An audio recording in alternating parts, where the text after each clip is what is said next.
Hello, nice to have you join us live from Channels Television's global headquarters in Lagos, Nigeria. You're watching Newsroom series. I'm Dominic Iwiwu, and today our focus will be on the North Central. But before we get into that, let's have a look at our top stories making rounds at the moment. The candidate of the People's Democratic Party for the Abuja Municipal Area Council chairmanship position in the upcoming FCT Area Council election, Zadna Dantani, has submitted a letter to INEC officially notifying the institution of his intention to withdraw from the February 21st Area Council elections. Rivers Assembly suspends impeachment proceedings against Fubara and his deputy, at least 34 people are feared dead following coordinated attacks by suspected Nasarawa militants in Kebbi State. The assailants are reported to have struck several villages in Arewa local government area, leaving communities in shock and panic. Survivors described the raids as highly organized, indiscriminate, and terrifying. Local sources reported that the attacks left 16 people dead in Mamuno, 5 in Awashaka, 3 in Masama, and 2 each in several smaller villages. Residents were forced to flee as gunmen stormed homes, opening fire on civilians without warning. Security forces have been deployed to the area to protect residents, assist survivors, and prevent the militants from escaping. Tracking operations and patrols are ongoing, while the Kebbi State Police Public Relations Officer, Ms. Bashir Usman, confirmed the attacks but did not provide an official casualty figure.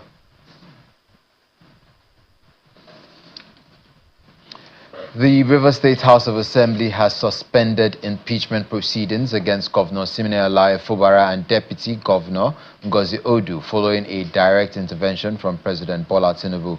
The move effectively pauses what had become one of the most politically charged episodes in the state in recent years, raising hopes for a more measured resolution.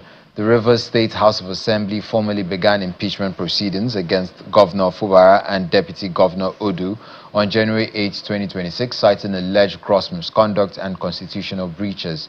Lawmakers accused Fubara of several offenses, including demolition of the assembly complex, extra budgetary spending, withholding funds from legislative bodies, and refusal to comply with the financial autonomy rulings. The impeachment move came amid prolonged tensions in Rivers State politics, including disputes involving Governor Fubara and his predecessor, the Minister of the FCT, Yeson Wike, and debates over governance and power sharing. Rivers State High Court issued interim orders restraining the impeachment process for several days, warning that no actions related to impeachment should be pursued until hearings. At one point, lawmakers directed the state's chief judge to set up a 7-member panel to investigate the allegations, though the chief judge declined due to existing court orders.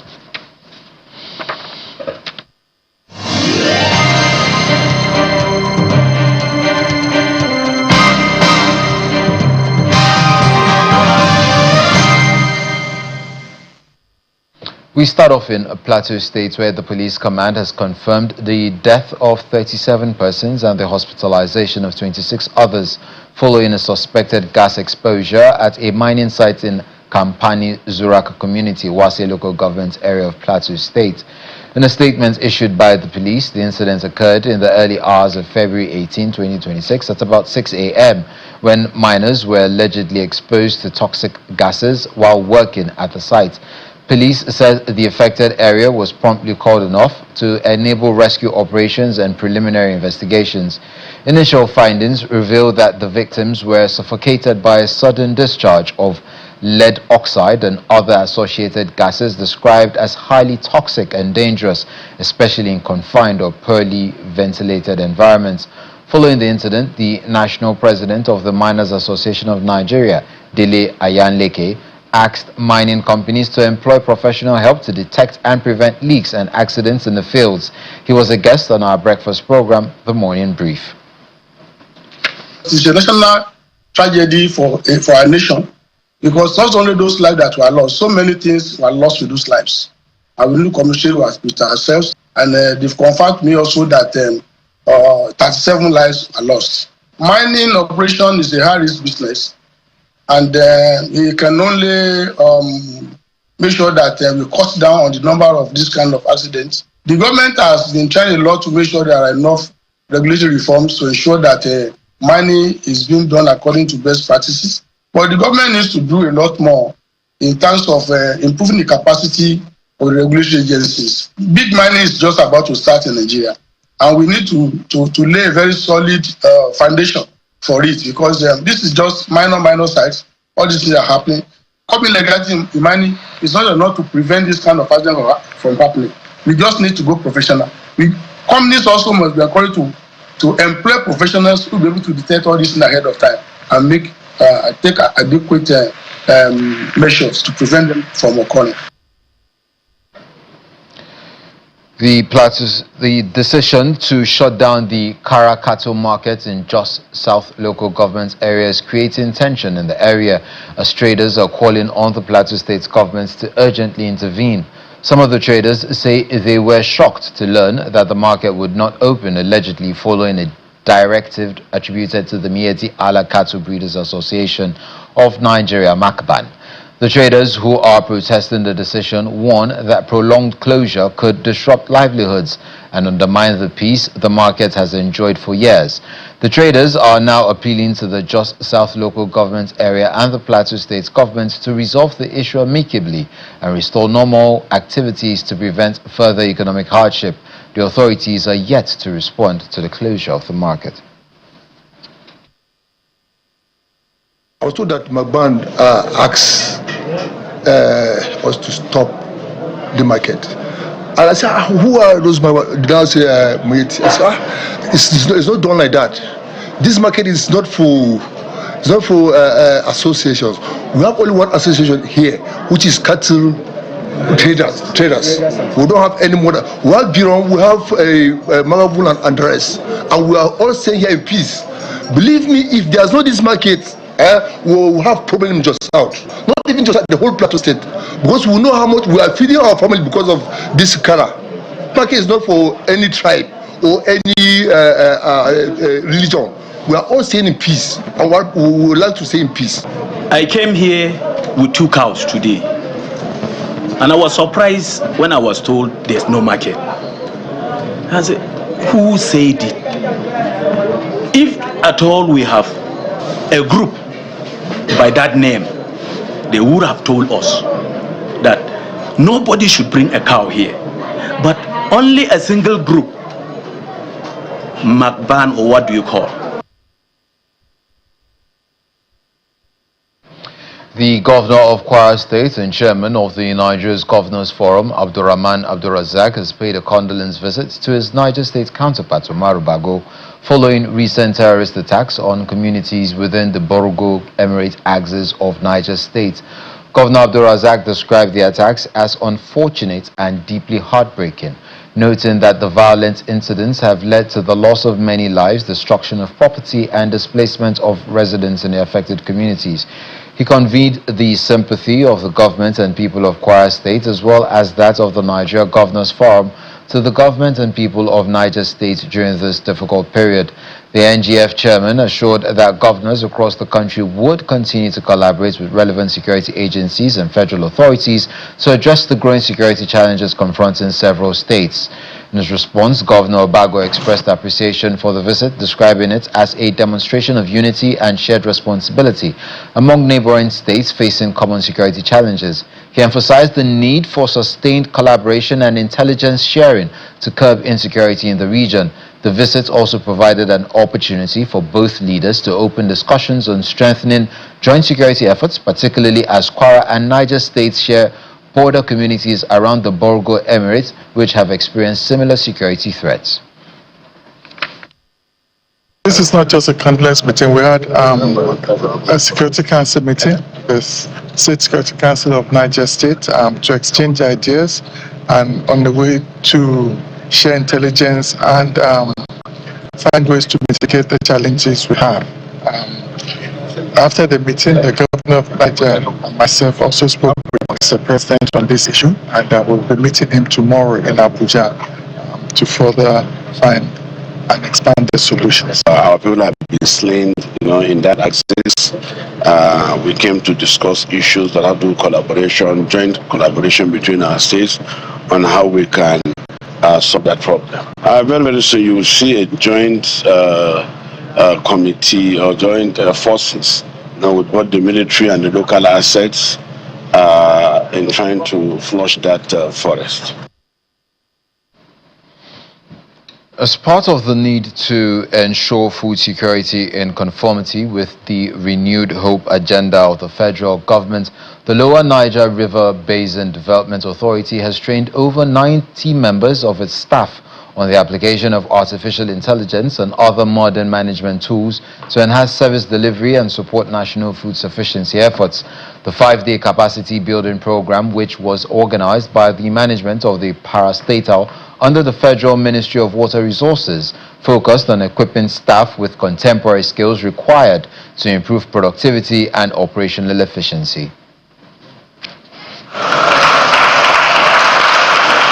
This 5-day training in Ilorin, the Kwara State capital, is to equip senior staff of the Lower Niger River Basin Development Authority on the application of artificial intelligence to enhance service delivery and support national food sufficiency. The initiative aligns with the federal government's broader objective of increasing food production and reducing the cost of food across the country, and allows the authority to reposition itself to operate with greater efficiency and professionalism. We are in a mode where productivity is key. We want to run business government like a business. The business of government like business is no longer, it's business, it's government, we don't care. No. We want people to have the capacity, to have the enablement, to be able to be productive in everything that they do. So it's no longer business as usual. Participants are exposed to models covering inter-directorate collaboration, systems thinking, and leadership management skills designed to strengthen teamwork within the organization. If you look at the entire training program, it is actually tailored at raising the capacity of the staff for them to work together as a team rather than working as individuals. Because most of the time, the problem we had is that the system doesn't think. The MD's agenda doesn't necessarily have to be the agenda of the entire staff. But now I think the MD saw the wisdom in allowing the system to work, because they'll be able to move together at a better pace. That was the purpose. Now, secondly, the other aspect of training too is to empower the staff themselves to be better at their working place. They also receive practical sessions on the use of AI-driven tools, including drone technology, to support agricultural planning and monitoring. The training program, I would say, has been highly interactive and impactful. As senior staff of the authority, we were able to learn new things, unlearn some things, and then relearn some things that we already know, to enhance our service delivery and to ensure that we are well equipped to deliver as in line with the federal government's renewed hope agenda. The authority is optimistic that the newly acquired knowledge would strengthen institutional performance and position it to play a more strategic role in advancing agricultural development and food security in the Lower Niger Basin and beyond. Nasarawa State Governor Abdullahi Sule has reiterated the plan of his administration to complete all ongoing projects before the end of his tenure. He added that he does not intend to hand over uncompleted projects, hence he will not embark on projects that cannot be completed within the time limit of his administration. He spoke during the first Executive Council meeting of the year, where he assured the people that the year 2026 will be characterized by the commissioning of impactful projects. Our correspondent Halima Gayam has this report. Governor Abdullahi Sule presides over the first Executive Council meeting of the year. He briefed the council about some state matters lined up for discussion, emphasizing his intention to complete all projects flagged off by his administration before the end of his tenure. This year indeed is going to be a year of completion of projects and commissioning. I want us to give jobs. I don't want us to, as an administration, to leave outstanding job to the next administration. Please, I would like a situation where all the jobs we are given will be completed by us. So as we are handing over completed jobs, not just completed but paid, so that we are not leaving either the payment of the job or the completion of the job. The meeting goes into a closed-door session to enable council brainstorm on major issues. After deliberations, some members share insights into council decisions for the year. We are assuring the people of Nasarawa State that this year is a year of commissioning and completion of projects that will have direct bearing to the life of the people of the state. Most of our discussion centered around how we're going to harness the resources at our disposal to see to the completion of projects and the eventual commissioning of these projects. Definitely there will be some groundbreaking of some projects, but there would also be projects that can be completed within some certain timelines that we have set for ourselves. You will see developments in infrastructure, you'll see developments in our healthcare sector, agri sector, and all other sectors as it were. A huge concern for North Central states is the rise in attacks by bandits, a matter also high on the agenda. All the nooks and corners of the state is under tight siege by the security agencies. It's under control, and then all our border towns we have deployment. So it's difficult for anybody to just come in to our state anyhow. Nasarawa State promises to strengthen security infrastructure, cut down wasteful expenditure, and prioritize impactful projects in the last lap of the Sule administration. Halima Gayam, Channels Television News. After many years of flooding, the sacked residents of Idia, Low Level, and Wurukum, Governor Hyacinth Alia has completed the 4-kilometer Idia Canal to channel flash floods into River Benue as residents recount the respite the project has provided. Residents recount their losses and many years of displacement, but express confidence in the new project as an answered prayer. Governor Hyacinth Alia, while speaking through his chief press secretary, says for the first time residents of Idia remained in their homes during the last raining season due to the construction of the canal and other road projects to address flooding. Residents of Idia, Low Level, and Wurukum in Makadi, the Benue State capital, dread every rainy season owing to the unchanneled Idia Canal. Succor came their way when Governor Hyacinth Alia assumed office in 2023, and the administration began work on the 4-kilometer Idia Canal to evacuate excess water from residential areas into the River Benue, which has impacted positively on those living along the canal. Before, if rain fall, all over here will be water everywhere. The water will even pass this small gutter and enter the compound. The day that the water even enter inside the house, inside the room, and even at the window level, the water was coming out from the window. My message to him is that may the good Lord continue to guard him, protect him for what he's done to us poverty people, that people used to laugh us. Like my shop is learned the first one, they say this woman, they initiate her for this shop, she will not leave this place, this local place come to a standard place, because we believe that as this gutter done like this, no flood will come our place again. So our message to Dr. Leah, we praise God to his life, and we believe that God will continue to guard him. Despite the 2025 flood prediction in Benue, residents, unlike their past experiences, due to ongoing flood control projects. The chief press secretary to the governor explains the tremendous gains achieved so far. And when the governor came in, he acknowledged this problem and started in earnest. That is why you have this 4-point-something kilometer canal erosion control. And he didn't stop at that. You can see that he has constructed more than 5 roads within the Idia community. And these 5 roads have clear-cut drainages to control this water, and they are expanded in such a way that there's no matter how the volume of water, they control this water down to the canal, and then it flows down to the river. Other infrastructure projects include the Ishaya Bakut Road, which links Idia community with B Division, and the new Otupo Road. And so this is somebody that needs to be promoted, need to be encouraged. And how do they encourage him?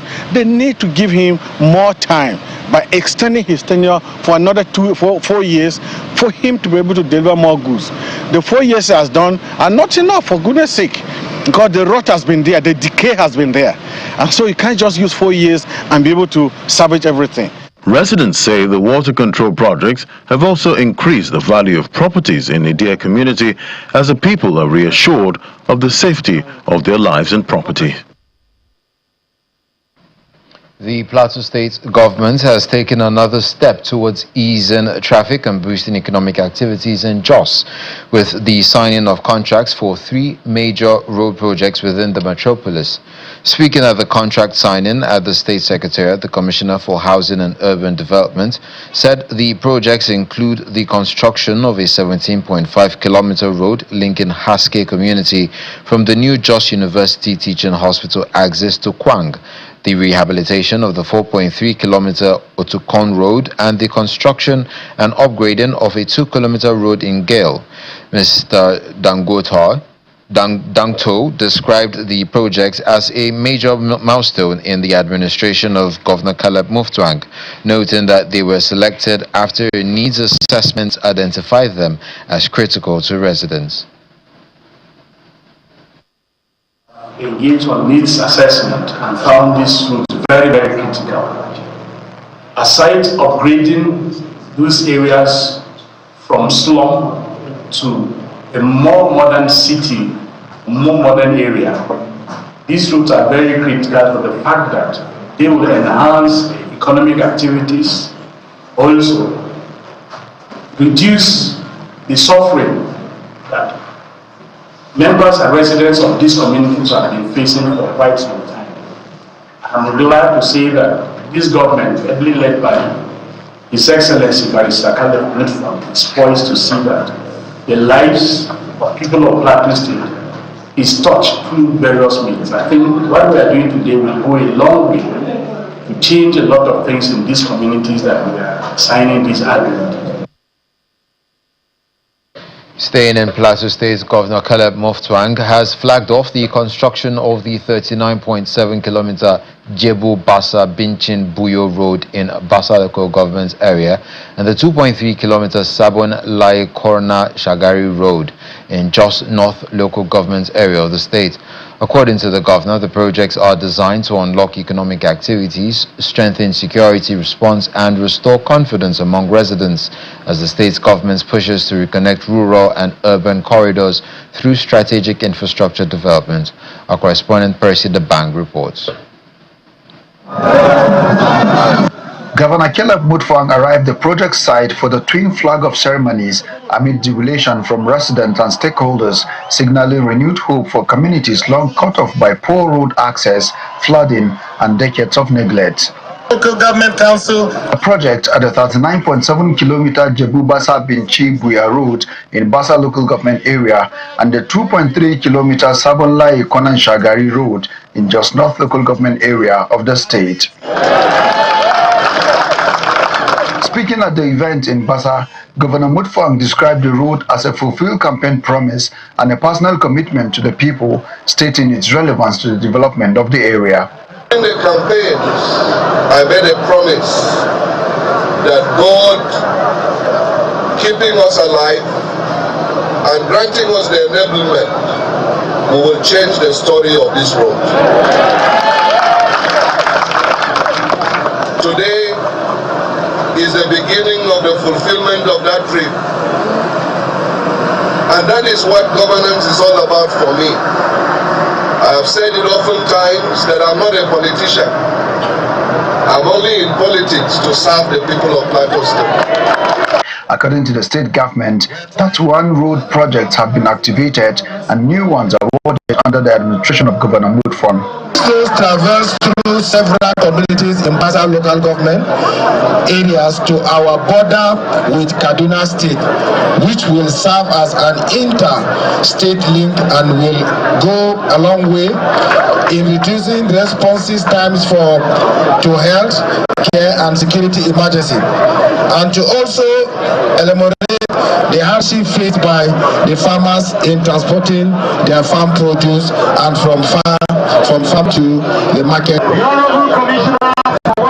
The project is a delight to the people as they expected it to bring relief to farmers and traders in the area. This road is our lifeline. Its construction represents a road to economic liberation, a road to social integration, a road to security, and a road to development.